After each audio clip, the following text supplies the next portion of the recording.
Oh, we are. This is Kenji. Isn't he a good looking dog? In this video, I'm going to show you how you can use what's called a conditioned emotional response, or a CER, to help a dog. He is afraid of the collar. Now, we actually pulled out the collar that he's afraid of, and he ran away, and we went through multiple types of treat, and he wasn't interested. What he was doing is something called avoidance. He was looking away, he was sitting and turning as far away as he could. He also went behind the couch and stuff like that, but then it just turns away. It's saying, I don't want to engage with that. So what I want to do is, what we want to do in this is we want to help him get comfortable with the item, and by breaking it down into steps or senses in this case. The first sense is going to be just sight. Sit. So I've got some high value chicken right here because the other stuff that we had wasn't strong enough. And if he's really reluctant to do it, you might want to practice this after a dog's been exercised. If they have cortisol in their blood, that can actually stop them from wanting to do it as well. So if your dog suddenly stops taking a treat that you know they like the treat, that might be why. So what I'm going to do is I'm just going to pull out, I have a different collar, it's a blue one in my left hand. I'm going to hold it out when he looks at it, I'm going to take it away, and then I'm going to give him a treat. And then eventually we're going to hopefully get him to touch it, and hopefully eventually get him to put his nose in it. Now, the level of fear that he was showing earlier, we may not be able to achieve all this in this video. I haven't tried it with him yet, so we'll see how he does.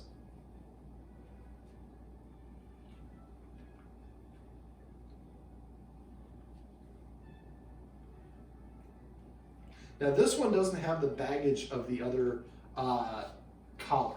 I'm making it as large as possible because I want to make it easy. So what the idea for this is kind of a motion. So I have both hands behind my back, show him what it is, he leans towards it, I take it away, and then he gets a treat. And we want to repeat this step. At first, all he would have to do is look at it. His guardian's actually done a version of this exercise with him, so he's a little bit further along than most dogs. Now, I'd like the guardian to spend a minute thinking about this. We want to come up with a word that means to put the collar on. You can call it uniform, dress up, anything along those lines. Any of those words resonate with you? Yeah, uniform's good. Uniform, all right.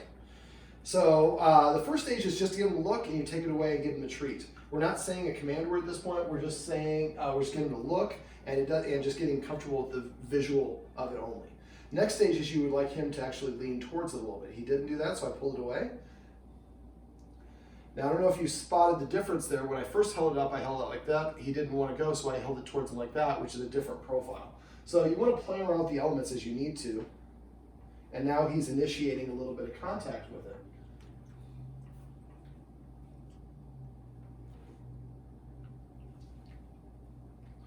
So this is, I'm going to move a little bit fast, and that little move that he just made right there says, I'm worried that you're going to make me do something. I'm ready to run away. So that would be a good indication to slow down or to be ready. And you can, again, setting the dog up for success by exercising a little bit beforehand, give him 10 minutes to recover, and then practice this. And if the dog gets up and moves away after a period of time, have a timer so you know what that period of time is, and keep the future practice sessions a little bit lighter than that. So now I'm going to try to get him to initiate putting his head towards it. So what I'm going to do is present it and offer him the treat this way. And you saw that was too much criteria for him. So we're going to just go back to the other way. Sit. And see his back leg is out. That's a good indication that he's not fully comfortable with what I'm doing, or just is uncomfortable in general. And so if you start seeing the dog's leg out behind you, or they're leaning and leaning away, things along those lines, that's a good indication. Here you go, buddy. See, he ran by there. He wanted to go, his guardian's over here. He wanted to go hang out with his guardian. Even though I have this super duper high value training treat, if cortisol gets activated in his blood, it's going to make it something that he's not going to want to deal with. So I'm just going to describe it because this might be an hour-long video, and I want to give you something that's short that you can kind of repeat. So what I want you to do is keep on doing this. At first stage, just have some, and go to Chipotle or just have the chicken that you made. It smells delicious. And do this when he's nice and relaxed. Hold it up, he looks at it, you take it away, and when you're holding it, you're going to hold it towards him like this. And you want to keep on doing that until he starts leaning towards it. Then after you get it 5 times in a row, you hold it up like that, and he leans towards it. Then do it like this. So it's not fully this way, it's not fully that way. You're starting to angle it. And then you're just going to pull it out, hold it like this, treat. This treat. Maybe about 7 or 8 treats per practice session, and put it away. And at the whole time this is going on, the collar is not going on the dog. So eventually he gets to the point where he can hold it like this, and he's looking at it, and he's not trying to walk away from it. At that stage, then what I like to do is you want to try to hold it in a way where it's kind of open. Hold it, and again, at this point, he's comfortable, he's not moving away from it, he might even lean towards it. Then when he leans towards it, you stick your hand through it and give him the collar, or give him the chicken. And then you take it away. And grab another piece of chicken. And the idea is first he might only come this far. So we're sticking the chicken way through it. Eventually he's gonna be closer and closer and closer, and then eventually he's starting to stick his nose through this way.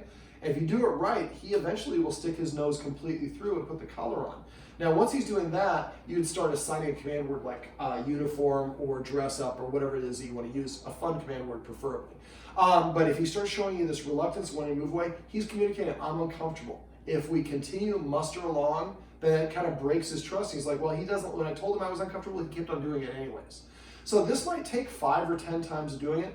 And the guardian mentioned that he's more like this on this floor of the house. So it's possible that something did happen. He had a collar and he got caught on something.